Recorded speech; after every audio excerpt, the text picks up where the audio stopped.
नमस्कार। Technical analysis course के इस 30th पार्ट में आपका स्वागत है।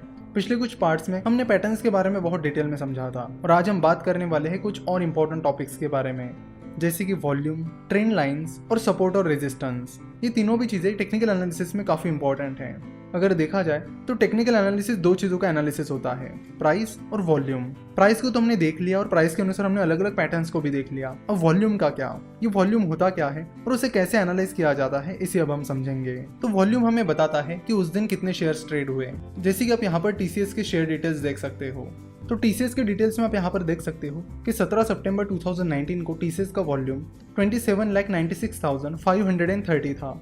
यानी इसका मतलब है कि उस दिन 27,96,530 शेयर्स ट्रेड हुए, यानी उतने शेयर्स का लेन देन हुआ। तो वॉल्यूम हमें बताता है कि उस पर्टिकुलर दिन या उस पर्टिकुलर टाइम में कितने शेयर्स का लेन देन हुआ। अब 17 सितंबर 2019 को टीसीएस के 27,96,530 शेयर्स ट्रेड हुए। अब ये वॉल्यूम कम है या ज़्यादा, ये कैसे पता करें?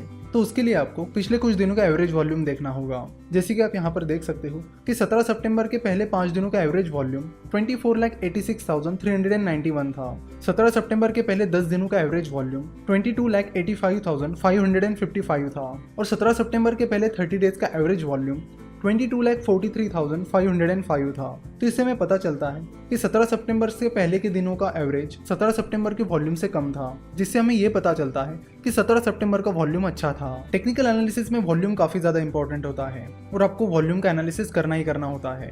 तो जिस दिन ज्यादा वॉल्यूम होता है तो उस दिन ये माना जाता है कि उस दिन जो भी मूवमेंट हुई है वो इंपॉर्टेंट थी। यानी मान लेते कि दो रिवर्सल पैटर्न्स हैं। एक दिन के रिवर्सल पैटर्न के दिन वॉल्यूम कम था और एक दिन के रिवर्सल पैटर्न के दिन वॉल्यूम ज्यादा था। तो ज्यादा इंपॉर्टेंस उस रिवर्सल पैटर्न को दिया जाएगा जिस दिन वॉल्यूम ज्यादा था।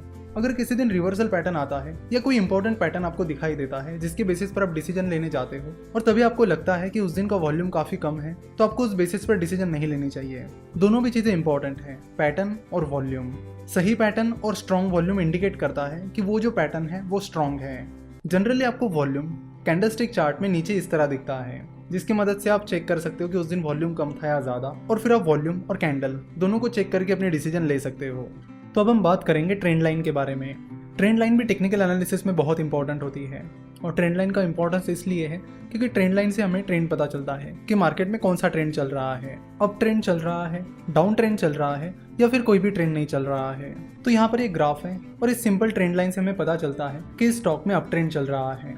तो जब तक शेयर प्राइस इस ट्रेंड लाइन को ब्रेक नहीं करती है तब तक माना जाएगा कि ट्रेंड चल रहा है, और शेयर प्राइस जैसे इस ट्रेंड लाइन को ब्रेक करती है तो माना जाएगा कि वहां पर वो ट्रेंड खत्म हो गया है और फिर वहां से या तो दूसरा ट्रेंड शुरू हो सकता है या फिर कोई भी ट्रेंड नहीं हो सकता है। अब हम बात करेंगे सपोर्ट एंड रेजिस्टेंस के बारे में। आपने कई बार न्यूज़पेपर में, न्यूज़ में या कहीं पर भी सपोर्ट एंड रेजिस्टेंस का जिक्र जरूर सुना होगा।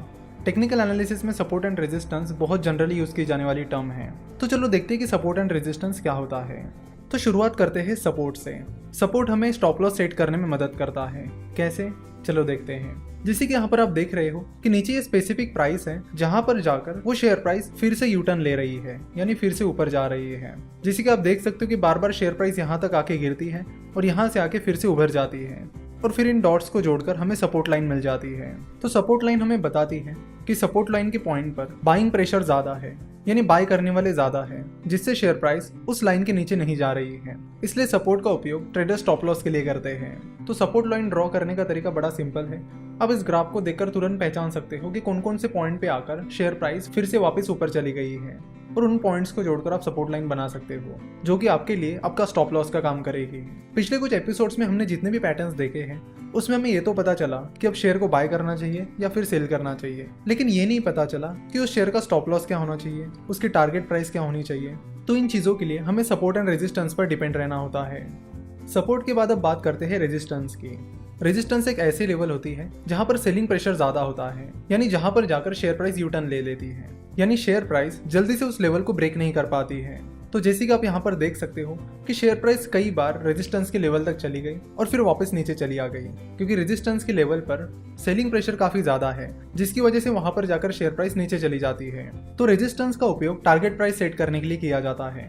मान लेते कि आपने किसी शेयर को 100 रुपए पर इंट्राडे के लिए खरीद लिया है, तो आप रेजिस्टेंस लाइंस को टारगेट रख सकते हो, यानी जैसे ही शेयर प्राइस उस रेजिस्टेंस लाइन को टच कर देगी आपके शेयर सेल हो जाएंगे और आपका प्रॉफिट बुक हो जाएगा। तो शेयर प्राइस जितनी बार रेजिस्टेंस लेवल तक जाएगी और नीचे आएगी उतनी ही रेजिस्टेंस लेवल स्ट्रांग मानी जाएगी। ना अगर शेयर प्राइस सपोर्ट लेवल को या फिर रेजिस्टेंस लेवल को ब्रेक कर देती है तो फिर उसके बाद आपके सपोर्ट एंड रेजिस्टेंस चेंज हो जाएंगे, क्योंकि रेजिस्टेंस हमेशा आपके करंट प्राइस के ऊपर होता है और सपोर्ट हमेशा आपके करंट प्राइस से यानी जो प्राइस चल रही है उससे नीचे होता है। तो जैसे ही शेयर प्राइस सपोर्ट या रेजिस्टेंस को ब्रेक कर देगी आपके रेजिस्टेंस एंड सपोर्ट लेवल भी चेंज हो जाएंगे। आपको फिर से उस प्राइस के ऊपर के ऐसे पॉइंट ढूंढने पड़ेंगे जहां पर जाकर वो शेयर प्राइस नीचे चली आई है और उन पॉइंट्स को जोड़कर आप रेजिस्टेंस लाइंस बना सकते हो। तो सपोर्ट एंड रेजिस्टेंस एक काफी सिंपल कंसेप्ट है, इसे आप जरूर ध्यान में रखिए और अपने टारगेट और स्टॉप लॉस सेट करते वक्त आप रेजिस्टेंस और सपोर्ट का यूज जरूर कीजिए। आशा करता हूँ कि आपको वॉल्यूम, ट्रेंड लाइन और सपोर्ट एंड रेजिस्टेंस समझ में आया होगा। नेक्स्ट लेक्चर से हम इंडिकेटर्स के बारे में बात करेंगे कि कौन कौन से टेक्निकल इंडिकेटर्स होते हैं और उन्हें आप कैसे यूज कर सकते हो। कई तरह के डिफरेंट टेक्निकल इंडिकेटर्स होते हैं, तो हम जल्दी जल्दी जो इंपॉर्टेंट इंडिकेटर्स हैं उनको पूरी डिटेल में समझ लेंगे। आशा करता हूँ कि आपको आज का एपिसोड पसंद आया होगा। हमसे जुड़े रहने के लिए आप हमें फेसबुक, ट्विटर और इंस्टाग्राम पर फॉलो कर सकते हो। हमसे जुड़े रहने के लिए आपका बहुत बहुत धन्यवाद।